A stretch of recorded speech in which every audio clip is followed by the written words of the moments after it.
Hello everybody, it's me, John Lorden, and welcome to the last episode of BrainScratch that will be filmed in this office. Sorry, just had to take advantage of it. I'm not doing any clickbait stuff. I haven't named this episode the last episode of BrainScratch or anything like that, but you have to allow me just a little fun. It is very strange for me to do this last episode here. This room is literally where all of this amazing journey that is BrainScratch started for me. It's also the same room where I did most of the radio interviews that were based on the success of BrainScratch and the attention that came from that.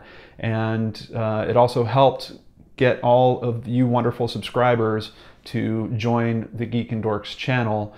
And we are coming up very quickly. I think we're only about 100 people away from a big milestone, the 10,000 subscriber mark, which I'm extremely proud of, and I know would not have happened without BrainScratch. So one last time, let's do it in this room. And we'll talk a little bit about next week. So next week, as many of you know, I will be driving cross country. I found a location that I'm going to stop at, do a little tour there, and then share that information with you, and that will be next week's episode of BrainScratch, kind of a BrainScratch road trip. You want a hint about where I'm going?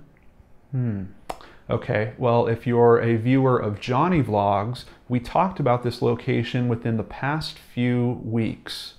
It might be a haunted location. That's all I'm going to say. Tune in next week to find out where I wind up, and I'll share with you my experiences of whatever happens at this location. But in the meantime, we are covering a very interesting case. Thank you so much to researcher Jillian DeFreitas. I believe it's either DeFreitas or DeFreitas. I'm not exactly sure about the pronunciation. But Jillian did a very good job researching this case, sent me a lot of information, and I'm going to share that with you. On the outset, this could be a case that looks like something for Searchlight. However, at least within the news media and the public eye, I think a lot of us believe that we know what happened in this case. So we're going to talk about that at the end, and then maybe some other theories that go with that or against it. But it starts with these pictures. Here we have Felipe Santos. We have Terrance Williams. And this person, Deputy Steve Calkins. And just worth noting, Felipe Santos and Terrance Williams are still currently listed as missing. There are profiles for them at the Charley Project. Here we see Terrance's profile, and here we see Felipe's as usual. Links in the description box below if you want to dive into the details of these specific profiles. Also worth noting, there is a very good episode of Disappeared, which is a show on investigation discovery, and it's available on YouTube for rent, and I actually just shelled out the $1.99 to see it. It was just, let me tell you, overall in terms of renting things online, it was a very easy process, very quick, worked like a charm, and I really enjoyed seeing the content in a proper legal way, as opposed to, you know, things that have been reposted by other people and then come down eventually or something like that. So in the description box below, you will also find the link to this specific episode of Disappeared, which is about this case. Just know that if you click on that link, it's going to ask you for $1.99, at least in the US, if you want to watch it. So, but I kind of support it. I think it's a great way to see this content, and I think you should try it out if you want to dig into this case a bit deeper. So we're starting at Wikipedia. Terrance Williams and Felipe Santos went missing in 2004 and 2003 respectively under similar circumstances in Naples, Florida. Both men were last seen being arrested by former Collier County Sheriff's Deputy Corporal Steve Calkins for driving without a license. He claims he changed his mind about both arrests and last saw the men after he dropped them at Circle K convenience stores. Kind of sounds weird already, doesn't it? And it definitely spills the beans a little bit about this case and this story. It's worth mentioning there that they're saying he's a former deputy sheriff. He did work for the department for 17 years, and as a direct result of what happened around the investigation into these two disappearances, he has lost his job. But let's continue. Disappearance of Terrance Williams. On January 12th, 2004, 27-year-old Terrance Williams went missing in Naples, Florida. Williams grew up in Chattanooga, Tennessee, and had recently moved to Florida to be near his mother. He had 4 children. Williams' roommate, Jason Gonzalez, says he spoke to Terrance on the phone on the evening of Sunday, January 11th, before heading to bed. Williams had attended a party that evening at a coworker's house.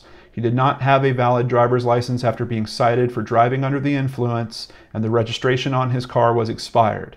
He decided to drive to the party illegally after being unable to find another ride. Gonzalez became concerned when his roommate did not return home and emailed Williams' mother on January 13th about his concerns. So just to fill in the gaps here a little bit, he moves to this area to be closer to his mother. He's also kind of rebooting his life. This is not a guy with a perfectly clean record. He's facing some current court proceedings for child support payments and some other things. But he gets a job in construction, starts doing fairly well, gets a second job at Pizza Hut, and that is where this party came out of. Essentially, a coworker from Pizza Hut was having a party. He came home that night, tried to convince his roommate to go to the party with him, essentially so he could get a ride there, and his roommate just wasn't interested.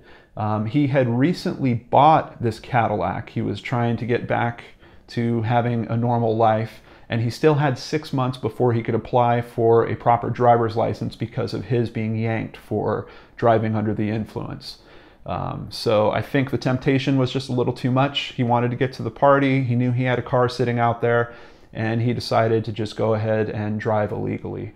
They noted in the Disappeared episode that as he drove over, he actually called his roommate and spoke about the fact that it seemed like police were all over the place, and he was just going to stay on the phone with his roommate until he saw them leave, which he did, and then he apparently felt comfortable enough to go. At that point, the roommate goes to bed. He leaves his phone out in the living room, and he misses a couple of calls. The next morning when he checks his phone, it's a number he doesn't recognize. He calls that person back. It is a coworker from Pizza Hut, and she just recalls seeing Terrance leave the party at about 5 a.m., but doesn't know what happened to him after that. The Williams family called police and filed a missing person report. Shortly afterward, Williams' aunt was able to track down Williams' vehicle. It had been towed from Naples Memorial Cemetery. The tow record shows that a tow was requested because Williams' Cadillac was obstructing traffic. The tow report was signed by a sheriff's deputy named Steve Calkins. The family contacted the police station and discovered that Calkins had filed neither an incident report nor an arrest. And things even get stranger around that once the investigators start looking into it. There are some pieces that don't really fit.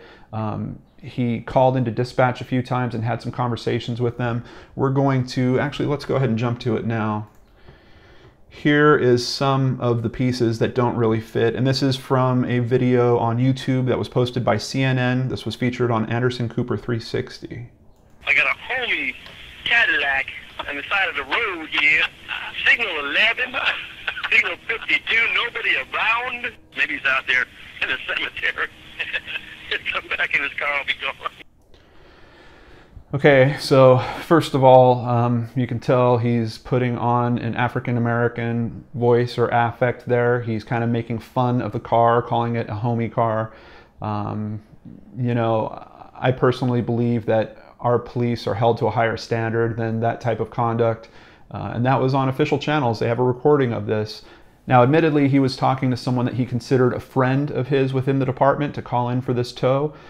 So, you know, I know that sometimes when we talk to people at work, we can drop some formalities and kind of show our own personality a little bit.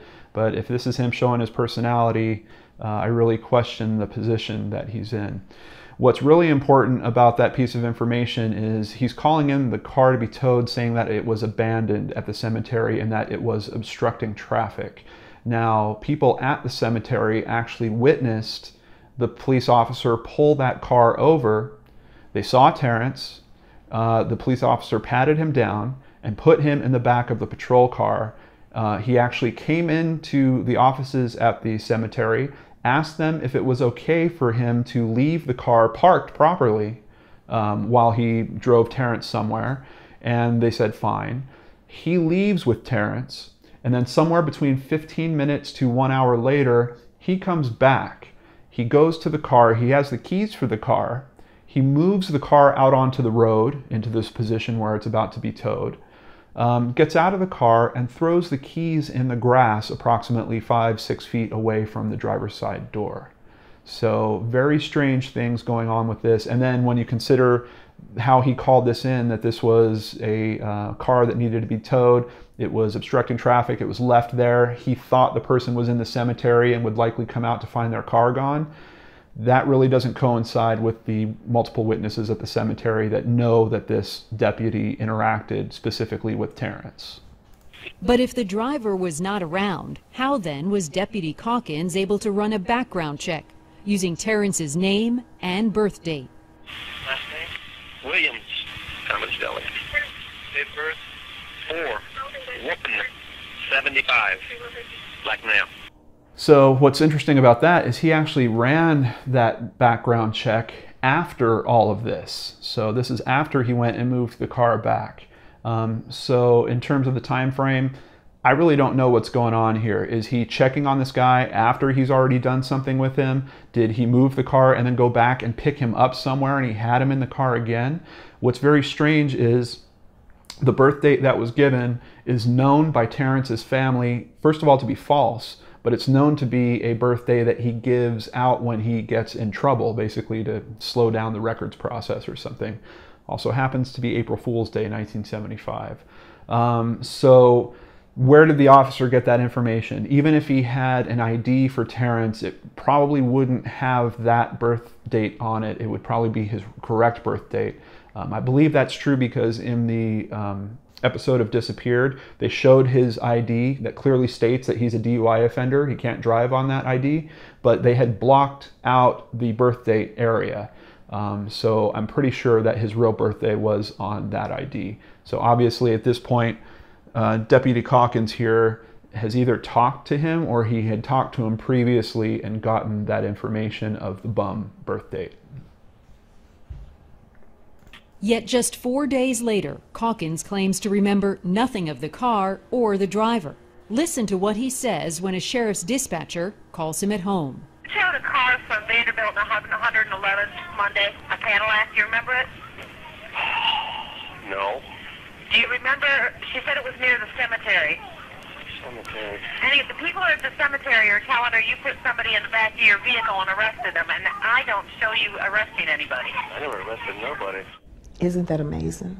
He's a seasoned veteran, and he couldn't remember 4 days later?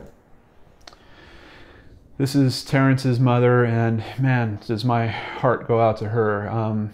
It's just, to hear her retell this story, to talk about how this guy's putting his life together, and he does a mistake, he drives illegally, but none of that lines up with what's happened after the fact, and the fact that now he's been missing for well over a decade. We're now looking at 13 years that he's been missing. And it sure seems, with a deputy kind of changing his story and fudging things here or there, seems to me like this deputy might be involved. And that's where this case gets even more interesting. Now, Calkins' story changes again. He actually says at some point that Terrance had asked for him to drive him to work because he was late to work and he needed a ride to the Circle K. Now, what's strange about that is we know Terrance was not working at Circle K. Apparently, there were no people on site at Circle K that saw them coming together, although that's kind of in dispute. I've seen several sources where they're very clear no one at Circle K saw these two. And then Jillian, my researcher, actually did pull out one article where someone says that they saw the two. This is from a blog called willsavive.blogspot.com. And according to one witness, Jasusa Ybarra, 52, a Circle K clerk, both Calkins and Williams were there that morning. Calkins used the bathroom and Williams filled up a small tank of gas and walked down Wiggins Pass Road alone. Jasusa claimed that Williams was a regular customer there. She said that he regularly went there to buy cigarettes before heading to work at Pizza Hut. Calkins then called a friend in dispatch asking him to run information on an abandoned vehicle, even though he later said he had already met Terrance by then. So this is really the only place where I've seen any Circle K employee validate that they were there. All the other information I've seen says that they weren't there and that they also checked cameras and they had no footage of them arriving at the Circle K. Though admittedly, this is in the middle of the day and that Circle K gets extremely busy. So it could be that they showed up there and just they weren't able to find the footage because of how much other traffic was going on around the area.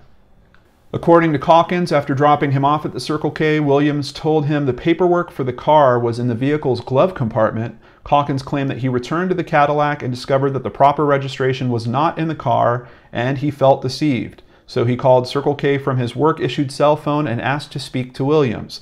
The clerk allegedly told him over the phone that Williams did not work there. Now, what's interesting about that is he claimed he placed that call on a Nextel cell phone that the department actually pays for. So they investigated that, and do you think they found the call? No. Apparently he did not make that phone call, though he does claim that he did. Terrence's mother, Marcia Williams, files a complaint against Steve Calkins, a formal complaint, and that starts a whole investigation.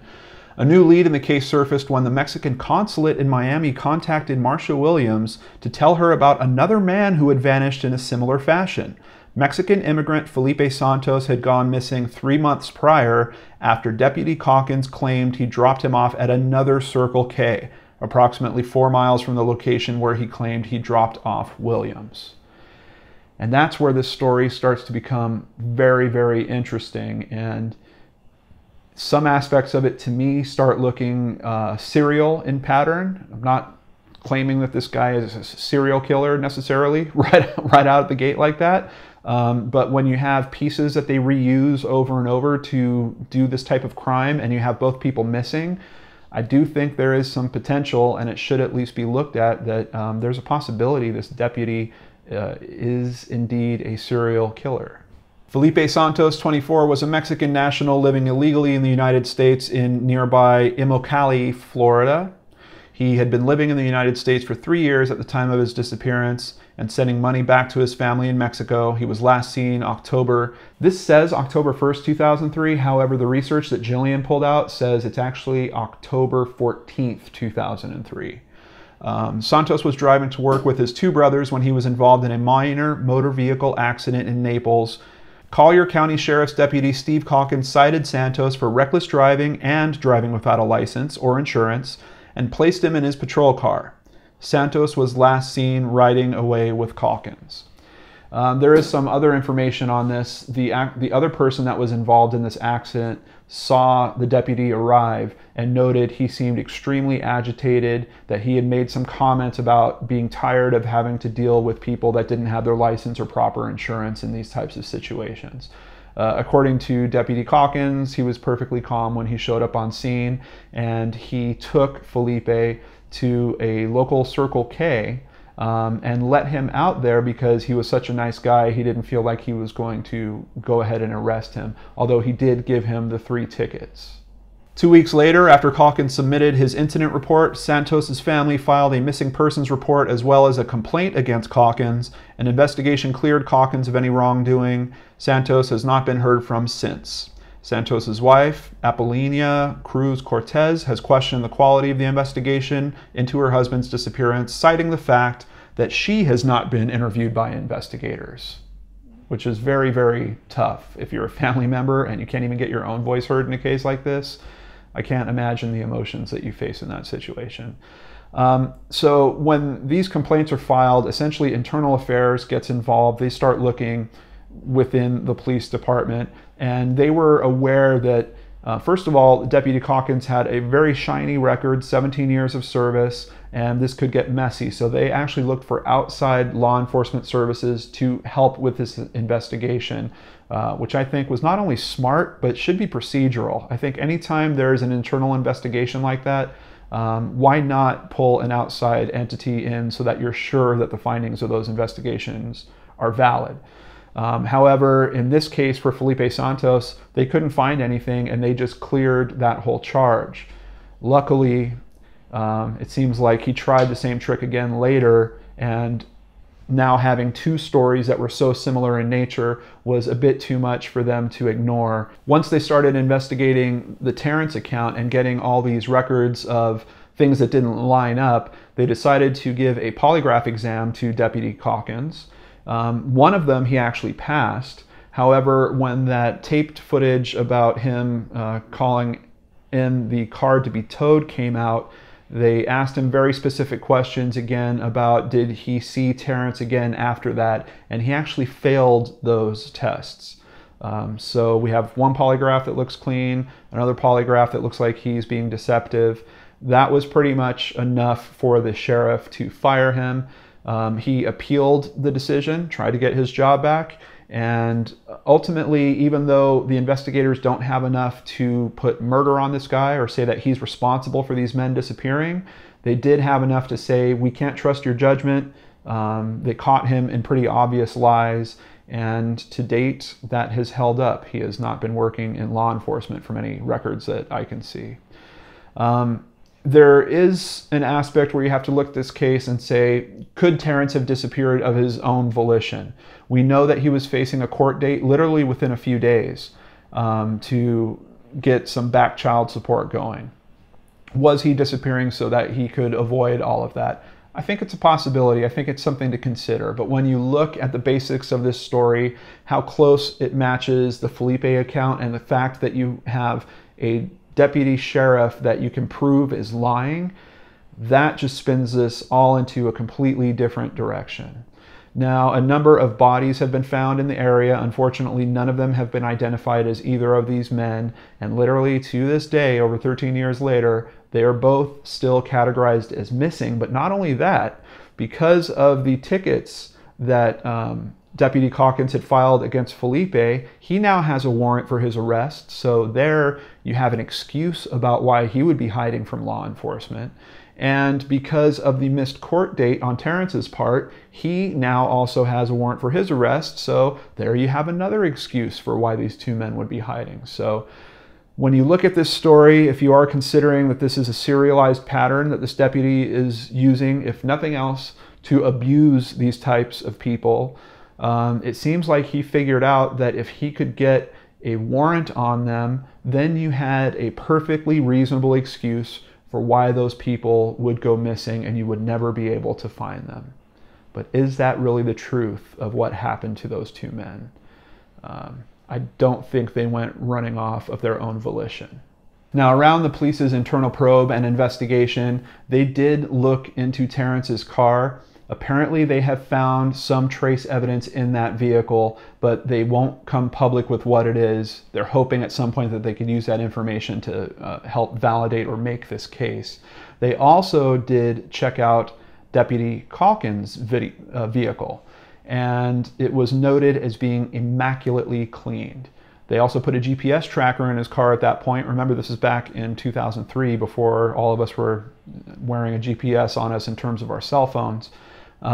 So they put a GPS into his vehicle to see if he would visit any remote areas, but from as far as I could find, none of that information seemed to pan out for them. So now we'll talk about theories a little bit. First of all, the way this story is told, not only on Wikipedia, but in multiple media outlet sources, of course, in the episode of Disappeared, it is very hard to look at the facts of this case and not think that deputy had something to do with them being missing.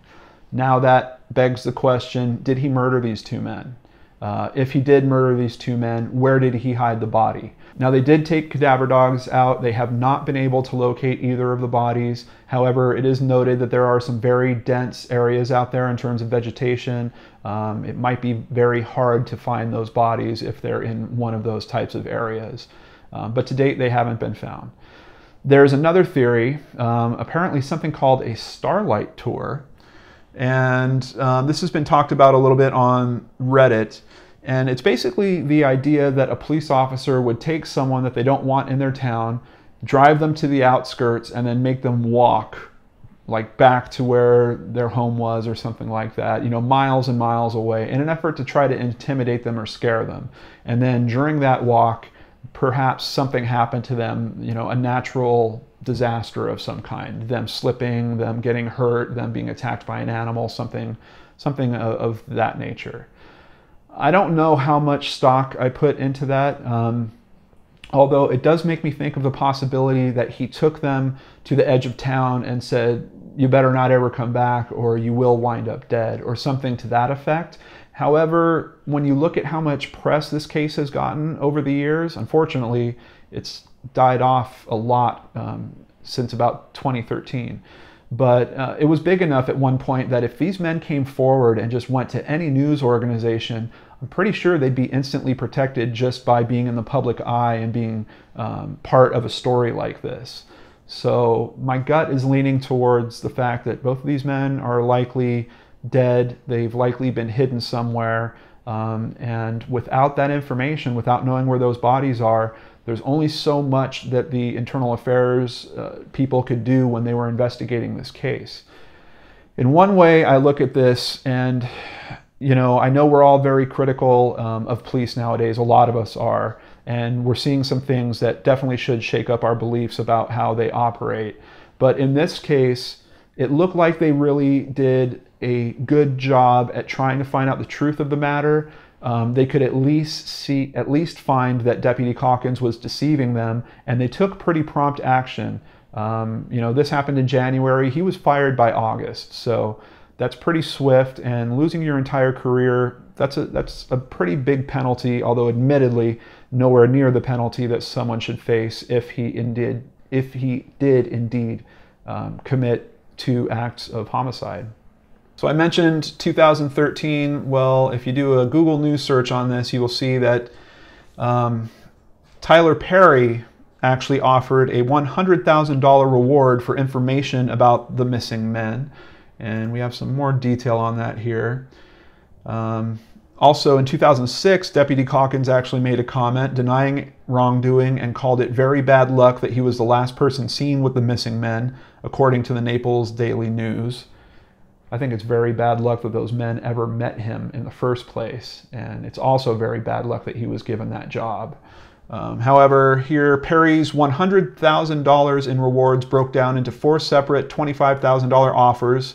The 4 $25,000 rewards were for information leading to the locations of either Santos or Williams, or convictions in either case, which is really cool because he is not necessarily saying, hey, we think this cop killed him, we're looking for bodies. He's saying that there's a possibility these guys ran, and if you have that information, they would also love to have that, so they're willing to pay you $25,000. So I really like how that was structured. Now, apparently, as they were making this announcement, a person ran out of the audience and approached them immediately, and he was very emotional. Anthony Denson Jr. was about 14 or 15 when he says Collier County Deputy Stephen Calkins and 3 other deputies chased him on a beach. Denson, now 30, made the tearful declaration during Thursday's news conference where Hollywood heavyweight Tyler Perry and the Reverend Al Sharpton announced they wanted action in the case of the 2 missing men who had last been seen with Calkins. This is from newspress.com. Quote, Officer Calkins and 3 other deputies chased me down the beach and they were going to kill me, man, Denson said to Perry in front of the crowd. Sharpton put his arm around the man, and a Collier Sheriff's deputy led Denson to a seat where he leaned forward and put his head in his hands. Now, I don't know how much stock to put into that statement, but is this once again showing a pattern of harassment, if nothing else, on this deputy's part? This might be another piece to that puzzle. Is this someone looking to grab attention while a Hollywood movie star is holding a press conference? I think there's also a possibility of that. I haven't found much information further to back this claim. However, it is worth noting that it's just yet another one of those stories that seems to be floating around this deputy of someone that is not being treated fairly. So now I ask you, brain scratchers, what do you think happened to Felipe Santos and Terrence Williams? Please let me know in the comments below. I truly appreciate hearing from you and all the new theories and information you can bring forward. This is a pretty big case. There's a lot of information out there. Go ahead and start in the description box below so you can check out everything that Jillian had put together for me and that I reviewed. And thank you so much again, Jillian, for doing such a great job on this. But there is a lot more info out there if you want to go doing your own digging and searching around in this case. It really just hits me in a weird place. I truly hope someday that these men are found. Of course, I would love for them to be found alive. I don't think that's going to be the case, but I do wait and pray for the day that their bodies are found so that justice can start its wheels turning and hopefully catch up with the culprit in this case.